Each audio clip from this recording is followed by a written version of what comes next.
வணக்கம். நாங்கள் இப்போ லிங்க் லிஸ்ட் டேட்டா ஸ்ட்ரக்சர் பார்த்துக்கொண்டிருக்கிறோம்.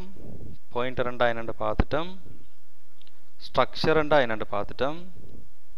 இன்றைக்கு லிங்க் லிஸ்ட் என்னென்னு பார்ப்போம். A linked list consists of nodes of data which are connected to other nodes. அப்போ லிங்க் லிஸ்ட் ஒன்று எடுத்தீங்கள் என்றால் அதில் நிறைய நோட்ஸ் இருக்கும். இப்போ இது ஒரு நோட், இது ஒரு நோட், இது ஒரு நோட், இப்படி பல நோட்களை கொண்டிருக்கும். அதோட ஒரு நோட் மற்ற நோட்டோட கனெக்ட் பண்ணப்பட்டிருக்கும். ஒரு நோட் இன்னொரு நோட்டை பாயிண்ட் பண்ணி கொண்டிருக்கும் என்று சொல்லலாம். அப்போ லிங்க் லிஸ்ட்டில் பல வகையான லிங்க் லிஸ்ட் இருக்குது. இப்போ உதாரணத்துக்கு இப்போ எக்ஸாம்பிள் 1 பார்த்தீங்கன்னா ஒரு ஹெட்ன்னு சொல்லி ஒரு பாயிண்டர், இது ஒரு பாயிண்டர். அந்த பாயிண்டர் ஒரு முதலாவது நோட்டை பாயிண்ட் பண்ணும்.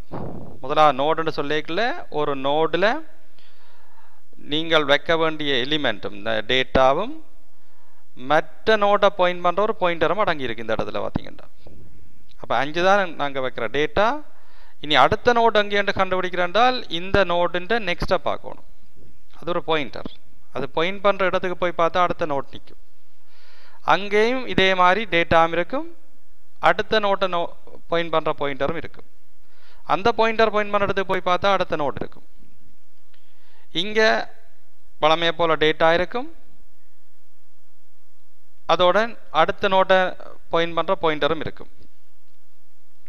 இந்த பாயிண்டரை போய் பார்த்தா அடுத்த நோடு இருக்குது, அடுத்த நோடில் டேட்டாவும் அடுத்த நோட்டை பாயிண்ட் பண்ணுற பாயிண்டரும் இருக்குது. ஆனால் அந்த பாயிண்டரை பார்த்தீங்கன்னா நல் வேல்யூ இருக்குது. நல் வேல்யூன்னு சொல்கிறாங்க, நல் வேல்யூ இருக்குது. இருந்தால் இந்த மீனிங் இதுதான் கடைசி நோட்.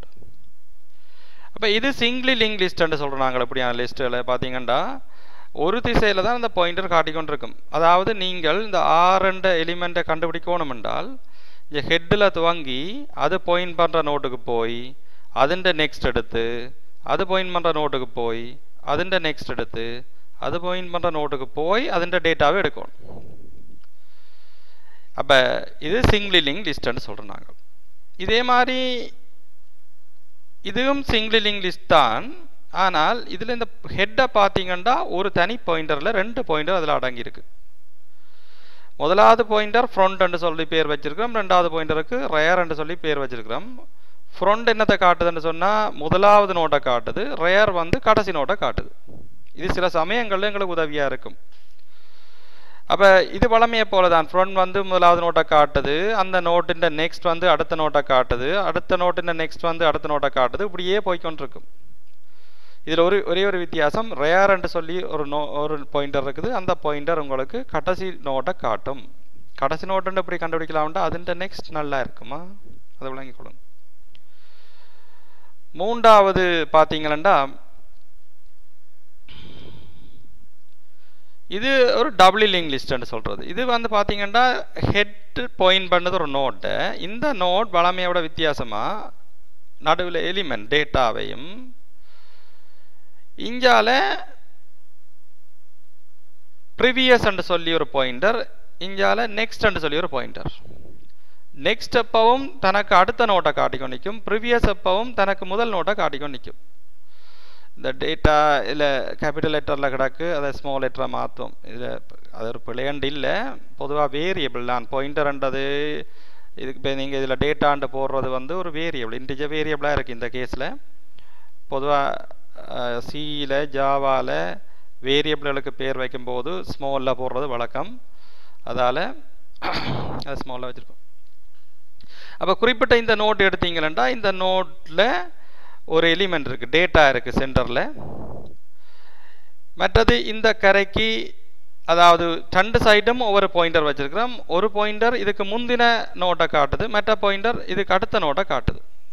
அப்போ நீங்கள் விரும்பினா ஃபார்வர்டாகவும் மூவ் பண்ணலாம், பேக்வேர்டாகவும் மூவ் பண்ணலாம். உதாரணமாக ஹெட்டில் இருந்து பார்த்தோம்னா அடுத்த நோட்டுக்கு வந்து அதுக்கு அடுத்த நோட்டுக்கு போகிறோன்னா நெக்ஸ்ட்டை பார்த்து போகணும். நெக்ஸ்ட் காட்டுற இடத்துக்கு போய் அடுத்த நோட்டுக்கு போகிறோன்னா அதில் நெக்ஸ்ட் காட்டுறதுக்கு போகணும். இப்போ நீங்கள் இதில் நிற்கிறீங்க, இதில் நின்று கொண்டு இப்போ முன்னுக்கு போகணும் என்றால் இதுண்ட ப்ரிவியஸ் காட்டுற இடத்துக்கு போகணும்.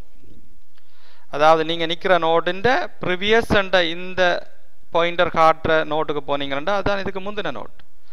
அந்த நோட்டின் ப்ரீவியஸ் பார்த்தீங்கன்னா அதுக்கு முந்தின நோட். அந்த நோட்டின் ப்ரீவியஸ் பார்த்தீங்கன்னா நல் கிடக்குது. இந்த மீனிங் என்னென்றால் இதுதான் முதல் நோட், இதுக்கு முதல் ப்ரீவியஸ் நல்லா இருக்கல்லோ, இதுக்கு முதல் ஒரு நோட்டும் இல்லை தான் இந்த மீனிங். அப்போ கடைசி நோட் எப்படி கண்டுபிடிக்கலாம் என்றால் நெக்ஸ்ட்டில் நல் இருக்கும், முதல் நோட் எப்படி கண்டுபிடிக்கலாம் என்றால் ப்ரீவியஸில் நல் இருக்கும், அவ்வளோதான். மற்றபடி ஹெட்லேயே நல் இருந்தால் மீனிங் லிஸ்ட் இப்போ எம்டி லிஸ்ட், அதாவது ஒரு நோட்டும் இல்லை லிஸ்ட்டில், அதை விளங்கி கொள்ளுங்க. இனி நான் ஏற்கனவே சொன்னான் எந்த ஒரு டேட்டா ஸ்ட்ரக்சர் வந்தாலும் அந்த டேட்டா ஸ்ட்ரக்சரில் கொஞ்சம் டேட்டாஸ் நாங்கள் போட்டு வச்சுருப்போம். அந்த டேட்டாவை கையாளுறதுக்காக கொஞ்சம் மெத்தட்ஸ் இருக்கும், ஒரு கொஞ்சம் இன்டர்ஃபேஸஸ் அல்லது ஆப்ரேஷன்ஸ் இருக்கும். அப்படி பார்த்தோம்னா இந்த லிங்க் லிஸ்ட்டை பொறுத்தவரை காமன் ஆப்ரேஷன்ஸ் என்று வந்தோம்னால் இனிஷியலைஸ் லிஸ்ட்னு சொல்லி ஒரு மெத்தட் உண்டு, ஒரு ஆப்ரேட்டர் உண்டு. இதை கால் பண்ணினா என்ன நடக்க வேணும்? Initialize the list as empty list, அதாவது ஒரு நோடும் இல்லாத ஒரு எம்டி லிஸ்ட்டை இனிஷியலைஸ் பண்ணி விடணும். வடிவாக விளங்கி கொள்ளுங்க. அந்த ஆப்ரேட்டர்ஸ் என்னென்னன்றதை விளங்கினா தான் நாங்கள் அதை இம்ப்ளிமெண்ட் பண்ணலாம். இனிஷியலைஸ் லிஸ்ட் என்றால் ஒரு நோடும் இல்லாத ஒரு எம்டி லிஸ்ட்டை இனிஷியலைஸ் பண்ணி விடணும். Insert first element, insert first element என்ற போட்டு பிராக்கெட்டுக்குள்ள ஒரு எலிமெண்ட்டை கொடுத்தீங்கள் என்றால் அது உங்களுக்கு இன்சர்ட் ஃபர்ஸ்ட் எலிமெண்ட் என்று சொல்லி ஒரு எலிமெண்ட்டை கொடுத்தீங்கள் என்றால் அது என்ன செய்யும் என்றால்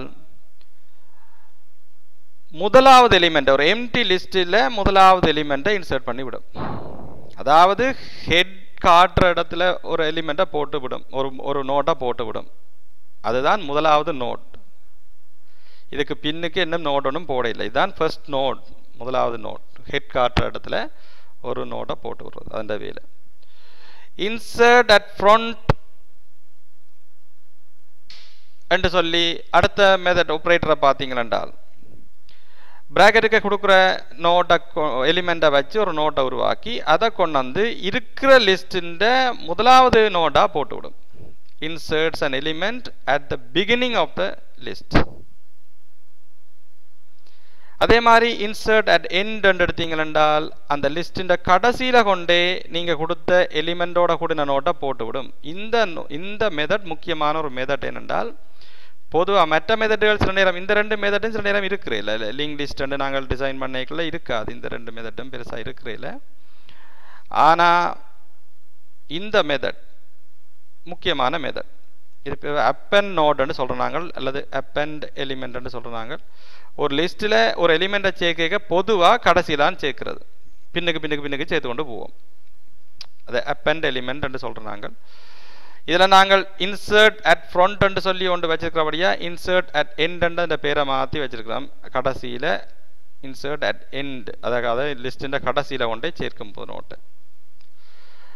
அடுத்த ஆப்ரேட்டரை பார்த்தோம்னா இன்சர்ட் ஆஃப்ட். இதுக்கு நீங்கள் ரெண்டு எலிமெண்ட் கொடுக்கணும்.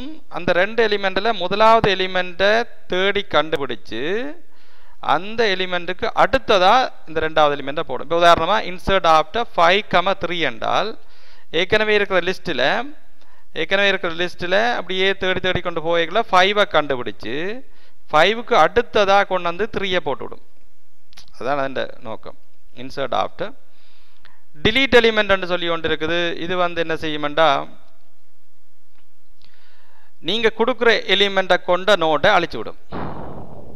நீங்கள் கொடுக்குற உதாரணமாக delete எலிமெண்ட் 7 கொடுத்தால் அப்படியே நோட்டின் பாடி அப்படியே ஓடிக்கொண்டு போய் இது இல்லை இதுதான் 7, அப்போ இதே அழிச்சு விடும். இந்த நோட் இனி இருக்காது, இனி கடைசி நோட் இதாக இருக்கும். அப்படி நீங்கள் கொடுக்குற எலிமெண்ட்டை கொண்ட நோட்டை அழிச்சு விடும். டிஸ்பிளே எலிமெண்ட் என்ன செய்யும் என்றால் இருக்கிற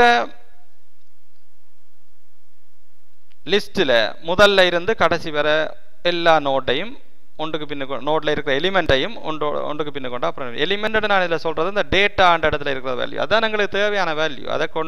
அதுதான் எங்களுக்கு தேவையான வேல்யூ. ஒவ்வொரு நோட்டிலையும் அந்த டேட்டான்ற போர்ஷன் தான் எங்களுக்கு தேவையான வேல்யூ. இதை நாங்கள் அப்படியே லிங்க் லிஸ்ட்டில் போட்டு வைக்கிறோம். அப்படியே ஒன்றுக்கு பின்னு கொண்டு அடுத்தடுத்த டேட்டாவை எடுக்கக்கூடிய மாதிரி, அவ்வளோதான். அப்போ டிஸ்பிளே லிஸ்ட்ன்னு சொன்னால் அந்த லிஸ்ட்டில் இருக்கிற எல்லா டேட்டாவையும் எலிமெண்ட்ஸையும் ஒன்றுக்கு பின்னு கொண்டா பிரிண்ட் பண்ணி விடுறது வேலை. இஸ் எம்டி என்று சொல்லி ஒரு மெத்தட் இருக்குது. கேள்வி மாதிரி வேற பாருங்க. இஸ் முன்னுக்கு போட்டால் ஒரு டேக் கொஸ்டின் தானே. இஸ் எம்டி என்றது மீனிங் என்ன மீனிங்டா லிஸ்ட் வந்து எம்டியோ ஒன்று கேள்விப்படுது. இந்த ஆப்ரேட்டரை கால் பண்ணினீங்களா அது உங்களுக்கு ட்ரூவை தரம் வைப்பாண்டா லிஸ்ட் எம்டியாக இருந்தா, அதாவது ஹெட்ன்றது பாயிண்ட் ஒன்றையும் பாயிண்ட் பண்ணுற இடத்துல ஒரு ஒப்ஜெக்டும் இல்லை, அல்லது ஹெட் என்ன ஒன்றையும் பாயிண்ட் பண்ணல, ஹெட்டே நல்லா தான் இருக்குது. அடுத்தது இஸ் ஃபுல் அண்டர் மெத்தட். இது வந்து குறிப்பிட்ட லிஸ்ட் ஃபுல்லோன்றது, இதுக்கு மேலே எனி எலிமெண்ட்டை போட இல்லாத நிலைமையை தான் ஃபுல் என்று சொல்கிறது. ஆனால் வளமையாக நாங்கள் பாயிண்டரை யூஸ் பண்ணி லிங்க் லிஸ்ட் செய்தோம்னால் இஸ் ஃபுல் என்றது ஒரு காலமே ட்ரூவாக வராது, ஃபோல்ஸாக தான் இருக்கும். அதாவது ஃபுல்லோண்டு கேட்டால் இல்லை, இன்னும் போடலாம் என்று தான் இருக்கும். ஆனால் லிங்க் லிஸ்ட்டை நாங்கள் அரே பாவிச்சும் இம்ப்ளிமெண்ட் பண்ணலாம். அப்படியான கேஸில் இஸ் ஃபுல்ன்றது சில நேரம் ட்ரூவாக வரும், இனி போடலாது என்றெல்லாமே வரும். அப்போ இது ஒரு லிங்க் லிஸ்ட் எடுத்தோம்னால் அந்த காமன் ஆப்ரேஷன்ஸ் கொஞ்சம் தந்திருக்குது. அதை இங்கால ஒரு ஸ்ட்ரக்சரல் டயக்ரத்தால் விளங்கப்படுத்திருக்குது. இதை விளங்கி கொண்டா தான் நாங்கள் இம்ப்ளிமெண்டேஷன் செய்யலாம். உதாரணமாக இனிஷியலைஸ் லிஸ்ட் என்று போட்டு இப்படி ஓப்பன் ப்ராக்கெட் க்ளோஸ் ப்ராக்கெட் போட்டிங்க, அதாவது இந்த ஆப்ரேட்டரை கால் பண்ணினீங்களா இப்படி தான் வரும். ஹெட் வரும், அதுக்குள்ள நல் போடப்படும். இன்சர்ட் ஃபர்ஸ்ட் எலிமெண்ட் 5 என்று சொன்னீங்களென்றால் ஹெட் பாயிண்ட் பண்ணுற இடத்துல 5 கொண்ட நோட்டை உருவாக்கி வச்சுவிடும். 5 எலிமெண்ட்டை கொண்ட நோட்டை உருவாக்கி வச்சுவிடும். இன்சர்ட் அட் ஃப்ரண்ட் 3 என்றால் இப்போ ஏற்கனவே இருந்த லிஸ்ட் இதுதானே, இந்த லிஸ்ட்டுக்குள்ள முதலாவது எலிமெண்ட்டாக கொண்டு வந்து ஒரு எலிமெண்ட்டை இதில் போடணும். அது என்னென்று போடலாம்னு யோசிச்சு பார்த்தீங்கன்னா புதுசாக ஒரு நோட்டை உருவாக்கினா இப்போ கொடுத்த வேல்யூ 3 நம்ம 3 கொண்ட புதுசாக ஒரு நோட்டை உருவாக்குறது. அந்த நோட்டை பாயிண்ட் பண்ணுற பாயிண்டர் தான் அந்த நியூ நோட்டுன்ற பாயிண்டர். இப்போ எங்களோட நோக்கம் என்னென்னா இந்த நியூ நோட் பாயிண்ட் பண்ணுற இந்த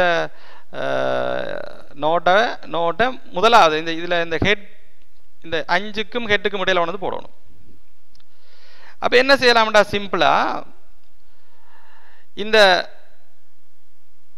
இந்த ஹெட்டுக்குள்ள இருக்கிற ஹெட்ன்றது ஒரு பாயிண்டர்ன்றா அட்ரஸ் தானே, அதை தூக்கி இதுக்க வச்சு விடணும். இதுக்க வச்சா இதுக்குள்ள இருந்த அட்ரஸை தூக்கி இதுக்க வச்சா இது ஏற்கனவே பாயிண்ட் பண்ணி கொண்டு வந்த இடம் இது தானே, அந்த இடத்த இது பாயிண்ட் பண்ணும். இனி நியூ நோட்டுக்கு இருக்கிற அட்ரஸை தூக்கி இதுக்க வச்சுடணும். நியூ நோட் ஏற்கனவே எங்கே பாயிண்ட் பண்ண இதில் பாயிண்ட் பண்ணது, அதை தூக்கி இங்கே வச்சு விட்டா இப்போ இதுக்கும் இதை பாயிண்ட் பண்ணும். இப்போ பார்த்தீங்கன்னா ஹெட் எதை பாயிண்ட் பண்ணுதுண்டா 3 இருக்கிற நோட் எதை பாயிண்ட் பண்ணுதுண்டா 5. அப்போ எது முதலாவது நோட்டுண்டா இந்த 3 தான். இது இன்சர்ட் அட் ஃப்ரண்ட்ன்றது. சரி, அதை கொஞ்சம் வடிவாக விளங்கினீங்களா ஈஸியான இன்ட்ரெஸ்டான ஒரு சப்ஜெக்ட் இது. இன்சர்ட் அட் எண்டை கவனிங்க. கடைசியில் கொண்டே நீங்கள் ஒரு எலிமெண்ட்டை போடணும். 8 நம்பரை கொண்ட எலிமெண்ட்டை கொண்டே போடணும், நோட்டை போடணும். அது ஈஸியான ஒரு பாருங்க, நியூ நோட்டை உருவாக்குறீங்க, அதில் 8 வச்சு உருவாக்குறீங்க. இப்போ இதை கொண்டு வந்து கடைசியாக சேர்க்கணும்னா வேறு ஒன்றும் செய்ய தேவையில்லை. ஹெட் காட்டுற இடத்துக்கு போகணும், அங்கே போய் அதில் நெக்ஸ்ட் காட்டுற இடத்துக்கு போகணும், அங்கே போய் அதில் நெக்ஸ்ட் காட்டுற இடத்துக்கு போகணும். இப்படியே போய் கடைசியில் நல் இருக்கும். இங்கே பார்த்தீங்கன்னா தெரியும், இதில் நல் இருக்குது தானே, அந்த 5ல் கடைசியில் நல் இருக்கும், அதுதான் கடைசி எலிமெண்ட். இப்போ அந்த கடைசி நோடுன்ற நெக்ஸ்ட்டுக்குள்ள கொண்டு வந்து நியூ நோட்டுக்கு இருக்கிற அட்ரஸை வச்சு விட்டோம்னா என்ன நடக்கும்? நியூ நோட் ஏற்கனவே பாயிண்ட் பண்ணிக்கிட்டு இருக்கிற இந்த நோட்டை இப்போ கடைசி எலிமெண்ட்டை நெக்ஸ்ட் பாயிண்ட் பண்ணணும். அப்போ கடைசி எலிமெண்ட்டாக போச்சு. சரியா? அப்போ விளங்கிக் கொள்ளுங்க, இது ஈஸியான ஒரு முறை, ஈஸியும் இன்ட்ரெஸ்டும். அடுத்த பாருங்க, இன்சர்ட் ஆஃப்டர் 5, 7 5க்கு பிறகு 7 கொண்டு வந்து சேர், அதுதான் கேள்வி. அப்போ இதில் வளமையை போல் நீங்கள் துவங்குவீங்க. ஹெட் காட்டுற இடத்துல துவங்கி அதிண்ட நோட்டுக்கு போய் அதிண்ட நெக்ஸ்ட் காட்டுற இடத்துக்கு போய் அது அங்கே போய் அப்படியே போய்கொண்டிருக்க ஒரு கட்டத்தில் நீங்கள் தேடி வந்த இந்த 5 கிடைக்கும். இப்போ அந்த நோட் தான் கரண்ட் நோட். அதில் நின்று கொண்டு இப்போ இடையில இந்த புது நோட்டை சேர்க்கணும். சரி, அப்போ புது நோட்டுன்னு சொன்னால் நியூ நோட் ஒன்றை உருவாக்கணும்.